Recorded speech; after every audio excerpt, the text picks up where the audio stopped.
Malaysia dan Indonesia komited untuk mempercepat kerjasama strategik dalam pelbagai bidang. Kerjasama berkenaan melibatkan bidang penyelidikan, pendidikan, kebudayaan, perdagangan dan pelaburan. Perkara itu disepakati Perdana Menteri Datuk Seri Anwar Ibrahim dan Presiden Indonesia Prabowo Subianto dalam mesyuarat dua hala di Istana Merdeka, Jakarta.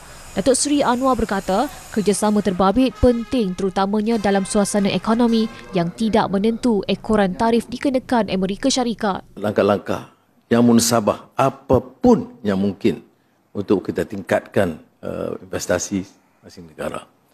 Dalam menghadapi umpamanya isu tarif dan isu kekangan hubungan antarabangsa, kekuatan kita adalah kekuatan domestik, kekuatan bilateral dan kekuatan ASEAN. Pada masa sama, kedua-dua pemimpin setuju mengadakan perundingan tahunan Malaysia-Indonesia ke-13 bulan hadapan. Semalam, Datuk Seri Anwar mengadakan lawatan rasmi sehari ke negara itu. Hadir sama Menteri Perdagangan dan Komoditi Datuk Seri Johari Abdul Ghani. Tahun lalu, Indonesia adalah rakan dagang ke-6 terbesar Malaysia di peringkat global dengan nilai dagangan mencecah RM116 bilion. Pada sidang media bersama itu juga, kedua-dua pemimpin berkongsi hasrat untuk melihat keamanan dicapai di seluruh rantau Asia Barat.